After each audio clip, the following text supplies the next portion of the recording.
I'm going to be doing a series of short reviews on the Godzilla films. I'm going to try to do a review for every single film. I'll just be giving a short overview of the film and telling my opinions about it briefly. Then I'll just give it a score. Each review won't be too in-depth. I'll just talk about each one for a few minutes and let you know what each one is about and whether I recommend it or not. So first up is going to be the original Godzilla from 1954. The original Godzilla is frankly the best of the whole series in my opinion. If you're going to watch just one film, it's the one I would definitely recommend that you watch. The original is the one that I would recommend watching if you have never seen Godzilla before, or if you're not really a fan of that kind of movie.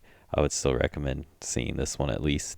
This one has some of the best characters and story of any of the films in the whole franchise, and has incredible special effects. The special effects from Eiji Tsuburaya are very impressive.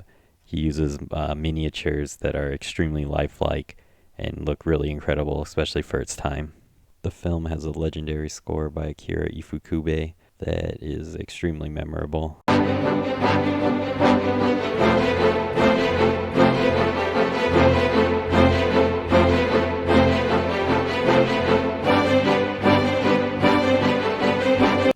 The tone of the film is much more serious than most of the other films in this franchise, especially when compared to the films that would come out later in the 60s and 70s.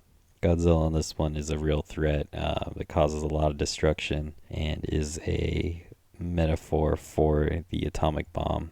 As far as the plot in this one, Godzilla is awoken by hydrogen bomb testing and then comes to shore and attacks Japan. His attack on Japan causes a lot of destruction, and the plot focuses on the human characters trying to find a way to stop him.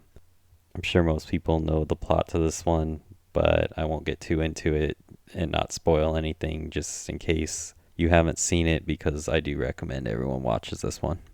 The film is much more serious and darker than most of Godzilla films, but the film benefits from having a more serious plot, which makes you more invested in the story and more interested in seeing what happens. As far as Godzilla films go, I think this one is the best and would recommend everyone give it a try. I would rate this one 5 stars.